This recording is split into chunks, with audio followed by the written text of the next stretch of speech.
Good morning all of you. How are you? कैसे हो आप लोग? बढ़िया हो?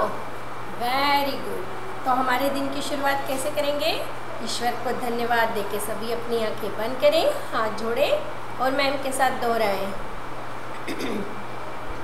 शुभम करोति कल्याणम आरोग्यम गुण संप्रदाय शत्रुबुद्धि विनाशाय दीप ज्योति नमस्तुते। सभी अपनी आंखें खोले। आज मैं आपको एक जोक सुनाने जा रही हूँ। आप सोच रहे हो कि हमेशा तो मैम कहानी सुनाती, आज एक आपको जोक मीन्स चुटकुला सुनाने जा रही हूँ। कल ही सुना, मुझे बहुत अच्छा लगा, बहुत हंसी आई, तो मैंने सोचा आपको भी थोड़ा हंसा दिया जाए। देखो क्या हुआ कि दो बिल्लियाँ आपस में लड़ रही थी, है ना। दो बिल्लियाँ आपस में लड़ रही थी और लड़ते लड़ते क्या हुआ, एक बिल्ली पानी में गिर गई। एक बिल्ली पानी में गई तो पता है दूसरी बिल्ली ने क्या बोला? म्याऊ। आई ना हंसी, मुझे भी बहुत आ रही थी। तो आप भी इस तरह के जोक वगैरह भी सुनते रहो, है ना। अच्छी अच्छी चीज़ें सुनो, पढ़ो और हंसते हंसाते रहो सबको। तो अच्छा लगा मेरा जोक, है ना। चलो, तो हम लोगों ने पिछली क्लास में व्याकरण हमारा चल रहा है और व्याकरण का अभी हमारा इसका जो पार्ट 8 था, विशेषण, ये भी इसकी एक्सरसाइज वगैरह सब हो गई है। तो मैंने आपसे कहा था कि हम क्या करेंगे, रिवीजन करेंगे। तो आज हम वापस से चैप्टर 1, क्योंकि कुछ बच्चों की पेरेंट्स की रिक्वेस्ट आई थी कि हमें फिर से ग्रामर समझाई जाए, तो एक बार फिर से हम आएंगे। भाषा तथा भाषा के प्रकार। सबसे पहली बात है कि भाषा क्या है ना। भाषा मतलब अपनी बात को कहना, प्रकट करना, है ना। हम जिन शब्दों में हमारी बात को सामने वाले से कहते हैं वही हमारी भाषा है ना। सबकी अलग अलग भाषाएं मैंने बताया था ना। कोई गुड मॉर्निंग बोलता है, कोई सुप्रभात बोलता है ना। और सब पंजाबी वाले अलग, गुजराती वाले अलग, लेकिन अर्थ सभी का मिला के एक ही निकलता है, लेकिन सबकी अपनी अपनी भाषा है। तो भाषा का अगर हम बुक की भाषा इसमें देखा जाए, सभी लोग अपनी पुस्तक निकाल के बैठे हैं ना, क्योंकि इसे सिर्फ हम समझेंगे। इसमें हमको आज कुछ नहीं लिखना है, सिर्फ पूरा ध्यान आपको समझने पे देना है।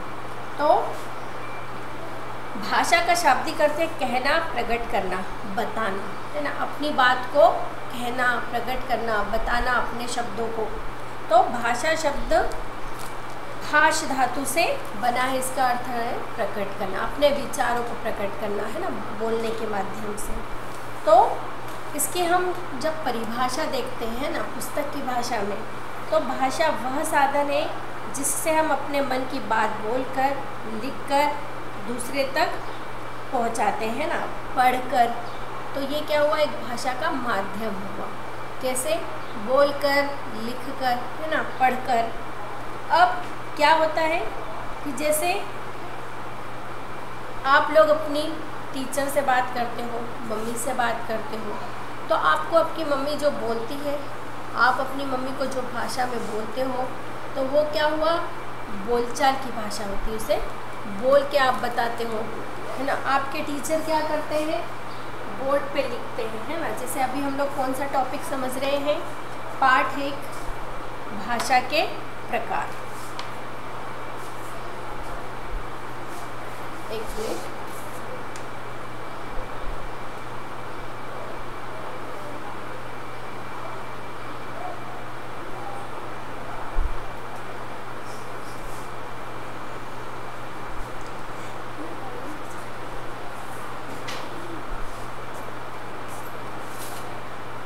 तो हम लोग जो पढ़ रहे हैं वो क्या है, भाषा तथा भाषा के प्रकार, पार्ट 1।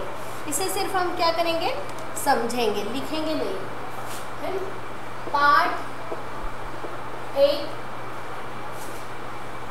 भाषा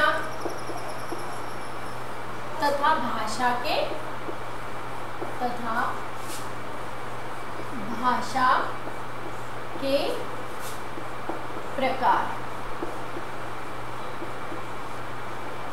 है ना। पाठ 1 भाषा तथा भाषा के प्रकार, इसे हम लोग क्या करेंगे, इसे समझेंगे। तो अभी जो मैंने लिखा है ना, लिखा तो ये कौन सी भाषा हुई है ना, लिखित भाषा हुई। जो मैं आपको बोल के समझाती हूँ वो क्या होगी, मौखिक भाषा है ना। आप लोग क्या करते हो है ना, लिखते हैं। पत्र तो बहुत कम हो गया है, लेकिन लिखना चाहिए। आपके फ्रेंड आपको छोड़ के अगर दूसरे शहर चले जाते हैं, बहुत से बच्चों के भाई बहन दूसरे शहरों में पढ़ने के लिए जाते हैं, तो आप लोग क्या आसानी से फ़ोन से बात कर लेते हो जाती है। लेकिन पत्र भी लिखना आना चाहिए। आप लोग पत्र के माध्यम से भी अपनी बातें लिखकर अपने भाई तथा बहन या जो भी रिलेटिव है उनको भेज सकते हो। आपके चाचा, कज़िन, सिस्टर, ब्रदर्स होते हैं ना, जो चचेरे ममेरे भाई बहन जिसको हम हिंदी में बोलते हैं, तो उन लोगों को भी पत्र लिख सकते हो, है ना। तो इस तरह से भाषा के 3 प्रकार होते हैं, है ना। एक तो है ना, इसमें आपको पता है कि बच्चों को माँ बोल रही कि अच्छे बच्चे अपनी माँ की बात मानते हैं। तो ये माँ ने अपनी बात कैसी बोली, बोल के, मौखिक, है ना। और टीचर ने क्या किया, बोर्ड पे लिखा, है ना। तो ये लिखित भाषा हुई।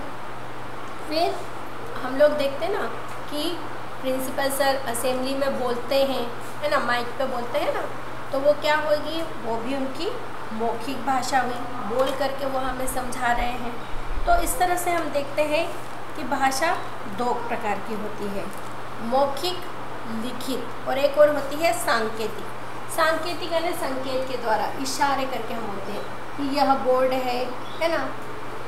फिर पंखा बंद करो। कभी कभी आप देखते हो ना, क्लास चलती रहती है और मैम क्या करती है, आपको इशारे में बोलती है मतलब चुप बैठो। मैम समझा रही है और आप क्या करते हो, बातें करते हो, तो मैम क्या इशारा करती है, तो आप समझ जाते हो कि हमें बात नहीं करना है। फिर कभी कभी क्या होता है, बहुत गर्मी होती है ना, और कुछ क्लास चलती रहती है, तो इशारे में हम बोलते हैं कि फ़ैन ऑन कर दो, तो समझ जाते कि फ़ैन ऑन करना है। तो ये हमारी क्या हुई, सांकेतिक, इशारे, संकेत की भाषा हुई। तो अब हम पुस्तक की भाषा में देखेंगे कि मौखिक भाषा, जब हम मुंह से बोलकर अपनी बात प्रकट करते हैं तथा कानों से सुनकर दूसरों की बात को समझते हैं, तो ये कौन सी भाषा हुई, मौखिक, है ना। जैसे भाषण देना, गीत गाना, समाचार सुनना। आप टीवी में देखते हो ना, टीवी हम देखते हैं बैठ के, तो पूरा टाइम हम सुनते रहते हैं और सामने वाला बोलता रहता है।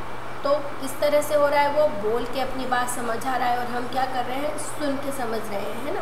न्यूज़ देखते हैं, दिन कुछ भी टीवी में देखते हो आप लोग, मोबाइल में भी सुनते हो। अब लिखित, जब हम अपनी बात लिखकर प्रकट करते हैं।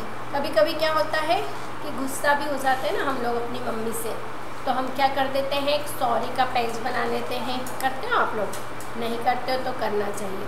तो ऐसा लिख देते हैं ना, पेज पे सॉरी लिख देते हो और मम्मी को चिट्ठी दे देते हो, फिर मम्मी खुश हो जाती है और आपको प्यार कर देती है।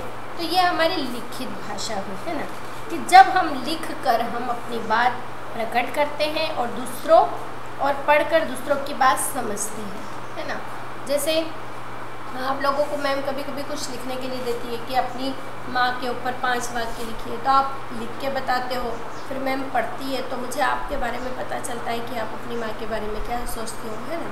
तो जब हम लिख कर अपनी बात प्रकट करते हैं और पढ़कर दूसरों की बात समझते हैं, तो वो क्या होती है, लिखित भाषा होती है। जैसे हम लिखित हमें चीज़ें किस में मिलती है ना।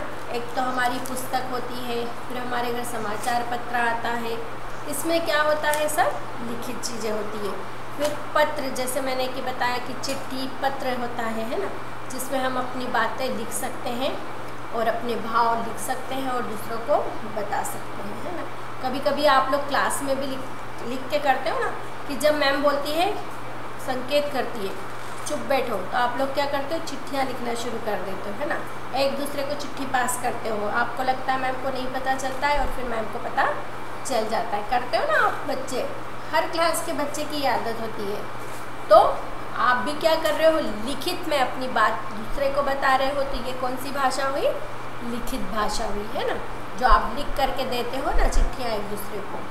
अब हुई सांकेतिक, जब बातों को संकेतों के द्वारा प्रकट करते हैं तो उसे सांकेतिक भाषा करते हैं ना। जैसे सबसे अच्छा उदाहरण इसमें ट्रैफिक पुलिस का दिया हुआ है ना। देखिए कि ट्रैफिक पुलिस किस तरह से, है ना, इशारा करता है और हमें बताता है कि हमें दाएं जाना है कि बाएं जाना है ना, या फिर रुकना है ना। इसी तरह मैंने क्लास का उदाहरण आपको बताया कि मैं आपको किस तरह से बोलती हूँ कि चुप बैठो, है ना, फिर खड़े हो जाओ, बैठ जाओ।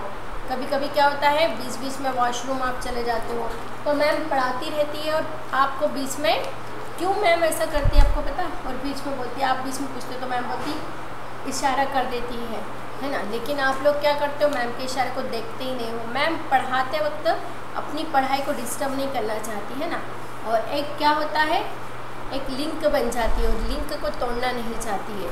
लेकिन आप लोग मैम का चेहरा या इशारा देखते ही नहीं हो, खड़े रहते हो, फिर आखिर मैम को बोलना ही पड़ता है कि कम इन, है ना, अंदर आ जाइए। तो सीधी सी बात है कि भाषा क्या है, हमारी बातों को हम किस प्रकार व्यक्त कर रहे हैं, है ना, हमारी बात को बोलकर लिखकर जो प्रकट करने का तरीका है वो भाषा होती है। तो हमने अभी पढ़ा कि सांकेतिक भाषा, है ना, संकेत की भाषा होती है ना। कभी कभी आप लोगों को एक एक्टिंग करने के लिए दी जाती है ना कि आपको मौन एक्टिंग करनी है, और फिर सामने वाले, आप एक गेम खेलते हो ना, दम शराज खेलते हो, उसमें आप क्या करते हो, मूवी का नाम एक्टिंग करके बताते हो, है ना, करते हो ना, दम शराज खेलते हैं सभी बच्चे खेलते हैं।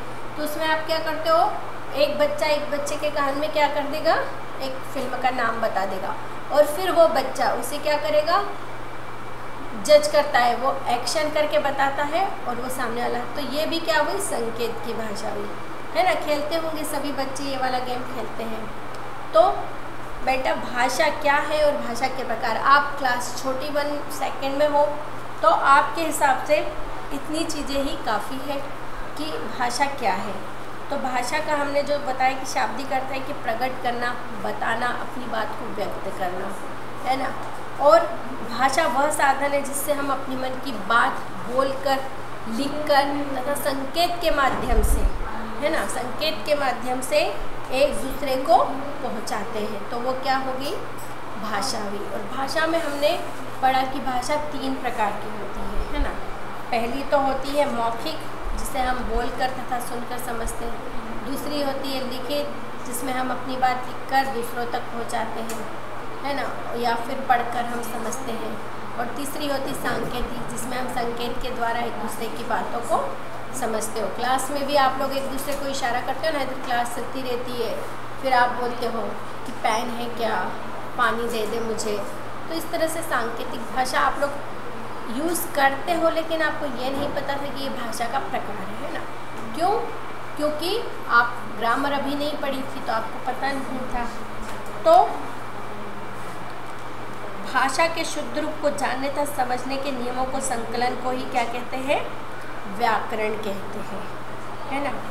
अब लिपि की बात करते हैं, है ना। लिपि मीन्स लिखने का तरीका। तो हर भाषा को अपना अपना लिखने का तरीका है। हिंदी हम इस तरह से लिखते हैं जैसे मैंने लिखा है। तो हमारी भारत की भाषा कौन सी है, हमारी भाषा कौन सी है, हिंदी है ना। हिंदी हम लोग क्या बोलते हैं, हिंदी। और हिंदी की लिपि क्या है, देवनागरी। देवनागरी। ऐसे हर भाषा की अपनी अपनी अलग लिपि होती है ना। जैसे पंजाबी की गुरुमुखी होती है, इंग्लिश की रोमन लिपि होती है ना, और गुजराती की भी देवनागरी होती है। अब हमारी भाषा को हम जिस तरह से लिखते हैं, लिखने का तरीका क्या कहलाता है, लिपि कहलाता है। जैसे इंग्लिश आप कैसे लिखते हो, ABCD, है ना। तो ये क्या है, इंग्लिश लिखने का तरीका है, ये इसकी लिपि कहलाती है, रोमन लिपि कहलाती है। और जब हिंदी में हम लिखते हैं तो इस तरह से लिखते हैं। देवनागरी मैंने लिखा और इस पर हमने ये शिरोरेखा लगाई, इसको शिरोरेखा बोलते हैं ना। हिंदी में शिरोरेखा का बहुत महत्व है ना। कुछ बच्चे क्या करते हैं, बस इस तरह से लिख देते हैं और शीरो रेखा नहीं लगाते हैं। तो हिंदी में शीरो रेखा का बहुत नाम है। हिंदी गुजराती में एक सेम लिपि है, बस अंतर है कि वहाँ शीरो रेखा नहीं लगाई जाती है और हमारे इसमें शीरो रेखा लगाई जाती है। तो छोटी छोटी सी बातें हैं जो हमें अभी से पता होनी चाहिए, है ना, जब जाके हम लोग ये सारी ग्रामर की चीज व्याकरण को समझेंगे और शुद्ध रूप, है ना, और भाषा के शुद्ध रूप को जानने तथा समझने के लिए व्याकरण पढ़ना बहुत ज़रूरी है ना। व्याकरण पढ़ने के साथ उसको समझना बहुत ज़रूरी है। तो हम जब पूरा इस चीज़ को पढ़ते हैं, बार बार आप इस चीज़ को रीडिंग करोगे, समझोगे, तो आपको अपने आप सारी चीज़ें समझ में आने लगेगी, है ना। और मैम आपको बहुत ही सिंपल तरीके से समझाती है, सरल तरीके से समझाती है, ताकि आप आसानी से ये चीज़ें समझ जाओ। क्योंकि आप छोटे हो तो आपको अभी मैम बहुत इजी मेथड में समझाती है ना, कि हमेशा बच्चों को सरल से कठिन की ओर ले जाया जाना चाहिए।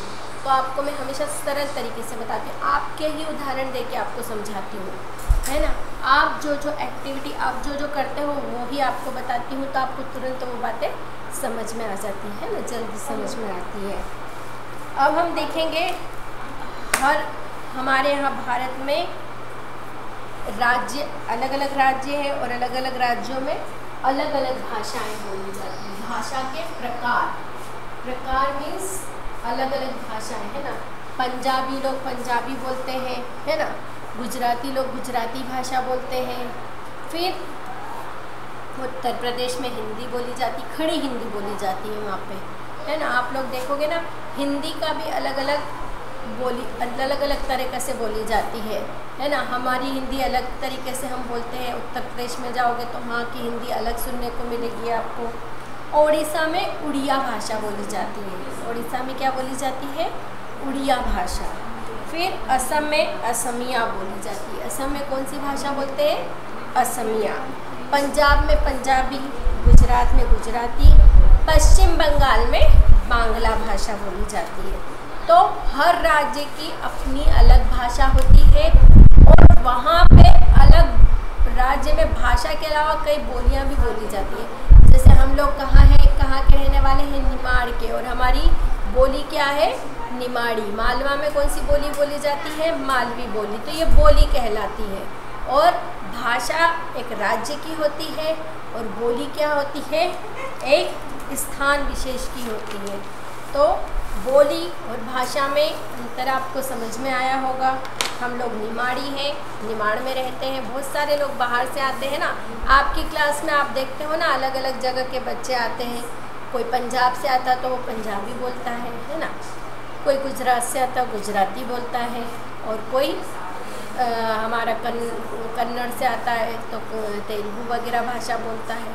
तो हर राज्य की अपनी भाषा है, उसके साथ वहाँ के जो स्थानीय लोगों की एक बोली अलग होती है। तो वो बोली अलग होती है ना, भाषा के साथ बोली अलग चीज़ होती है। आपको पता है हमारी राष्ट्रीय भाषा कौन सी है? भारत की राष्ट्रीय भाषा है ना, राजभाषा, राष्ट्रीय भाषा हिंदी है। हमारा जितना भी कार्य है हिंदी में ही होता है। आपको पता है 14 सितंबर को हम लोग क्या मनाते हैं? हिंदी दिवस मनाते हैं, है ना। तो एक दिन हिंदी दिवस क्यों मनाएं हम? हमें तो क्या करना है? पूरे समय हिंदी के महत्व को समझना है, हिंदी की जानकारियाँ निकालना है, हिंदी को और अधिक बढ़ावा देना है। पूरे दुनिया में हमारे हिंदी का बोलबाला होना चाहिए, है ना। जैसे अभी क्या है? इंग्लिश इंटरनेशनल भाषा है, लेकिन हमें क्या करना है? हिंदी को भी अपने पूरे विश्व में फैलाना है। तो हम हिंदू हैं, हिंदी बोलने में हमें शर्म नहीं करना चाहिए, है ना। और 14 सितंबर को क्या मनाया जाता है? आपको पता है? हिंदी दिवस मनाया जाता है। और हिंदी दिवस का एक पूरा पखवाड़ा चलता है। इसमें एक हफ्ते तक पूरी हिंदी की अलग अलग रोज़ कार्य एक्टिविटी होती है। आप लोग जब स्कूल आते हो तो हिंदी में आपको पता है कि हमारे शहर में भी कई निबंध प्रतियोगिता, तो कई स्लोगन प्रतियोगिता ऐसी रखी जाती है ना। लेकिन इस बार स्कूल नहीं है, लेकिन हमें हिंदी के महत्व के बारे में जानना है, समझना है। तो इस तरह से हमने देखा कि भाषा क्या है ना, भाषा क्या है जिसे हम बोलकर, लिखकर और संकेत के माध्यम से प्रकट करते हो भाषा है। और भाषा के प्रकार मीन्स हर राज्य में अलग अलग प्रकार की भाषाएं बोली जाती है। और भाषा के प्रकार कौन कौन से हमने पढ़े? मौखिक, लिखित और सांकेतिक, 3 तरह की भाषा हमने पढ़ी है ना। अब हमने सही विकल्प, आ जाए हम एक्सरसाइज पे जाते हैं। ये सिर्फ हमें ओरल करना है ना, रिटर्न में नहीं करना है, क्योंकि हम लोग ये सारी चीज़ें कर चुके हैं। इसे सिर्फ हम एक बार फिर से करेंगे। तो सभी अपनी पुस्तक निकालें। हमारी राजभाषा है संस्कृत, अंग्रेजी, हिंदी। क्या है हमारी राजभाषा? हिंदी। भाषा के कितने रूप हैं? 2, 3, 4। सबको पता है 3, मौखिक, लिखित, सांकेतिक। भाषा लिखने के ढंग को कहते हैं स्वर, व्यंजन, लिपि। देखो, जब हम ये करते हैं ना व्याकरण पढ़ने के बाद, तो हमें इसके उत्तर अपने आप आ जाने चाहिए और ये सारी चीज़ें दिमाग से होनी चाहिए, रट के नहीं होनी चाहिए, है ना। फिर भाषा किसे कहते हैं? भाषा का शाब्दिक अर्थ है कहना, प्रकट करना, बताना।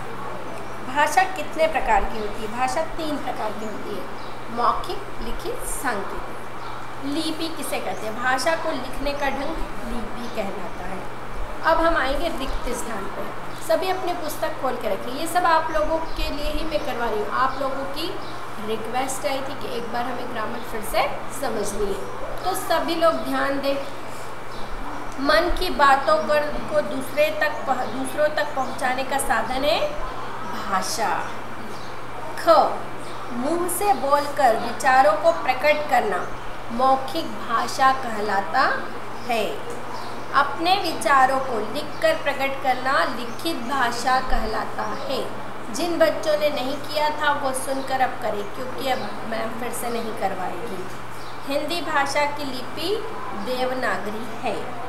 अब चित्र दिखाकर हमें बताना है, ये सभी लगभग कर चुके थे, है ना, कि कौन सी भाषा बोली जा रही है। पहला मौखिक है, फिर दूसरा लिखित है, फिर सांकेतिक है, फिर मौखिक है, फिर मौखिक है और फिर सांकेतिक है। तो आज हमारा इस तरह से मैंने आपको पाठ 1 भाषा तथा भाषा के प्रकार फिर से समझाया है। सबको समझ में आया? अच्छा लग रहा है तो मैं आगे के पार्ट भी कंटिन्यू करूँगी। तो मुझे आप बताएंगे अपने, है ना, पर्सनल पे मुझे बताएंगे कि हाँ मैम आगे के चैप्टर भी आप समझाइए, हमें समझना है ना। तो फिर मैं आगे के चैप्टर भी इसी तरह से आपको समझाऊंगी, है ना। तो हम लिखेंगे नहीं, केवल समझने वाले हैं, क्योंकि हम लिख चुके हैं और हमें उसे सिर्फ रिवीजन करना है। और हमारा हिंदी में पुस्तक में पाठ 8 बचा है, पार्ट 6 बचा है। पार्ट 6 करना है तो हम अगली बार में पार्ट 6 पढ़ेंगे, है ना। उसके बाद फिर आप लोग मुझे बताना कि मुझे व्याकरण आगे आपको फिर से समझनी है, तो मैं आपको समझाऊंगी, है ना। तो अगली क्लास में हम पुस्तक, है ना, पढ़ेंगे। आप लोग हिंदी की पुस्तक सामने रखेंगे, अगला पार्ट 6 पढ़ेंगे, ठीक है। तो एक्सप्लेन करने का काम आज का हो गया हमारा, है ना। चैप्टर जितना बड़ा था, थोड़ी सी चीज़ें थी, लेकिन बहुत महत्वपूर्ण चीज़ें हैं, है ना। बोलते ना गागर में सागर भरा हुआ है। आपको थोड़े में ही पुस्तक में सब कुछ बता दिया गया है, और बस आपको अब समझना है और इन नियमों का क्या करना है, पालन करना है। जब आप लोग व्याकरण अच्छे से समझने लगोगे तो आपकी जो लिखने की त्रुटियाँ, उच्चारण की त्रुटियाँ सब खत्म होते जाएगी, है ना। तो आप, मैंने पार्ट 1 समझाया, आप मुझे बताएंगे कि मुझे आगे के चैप्टर एक्सप्लेन करना है फिर से, तो मैं ज़रूर करूँगी, है ना। तब तक मैं आपको पार्ट 6 पढ़ाऊँगी। तो आज की क्लास हमारी समाप्त होती है, और आपका होमवर्क है कि जब मैंने समझाया है तो आपको भी इस पार्ट को पढ़ना है। तो आज का समय हमारा यही समाप्त होता है ना। अगली क्लास में हम हमारी हिंदी की पुस्तक का पार्ट 6 पढ़ेंगे, तो सब अपनी पुस्तक अपने सामने रखेंगे। तब तक के लिए सबको bye bye, have a good day, have a nice day, है ना। घर में रहें, सुरक्षित रहें, सभी घर में रहना है। अभी बहुत ज़्यादा और बढ़ रहा है तो बिल्कुल जिद नहीं करना है बाहर जाने की। Bye bye.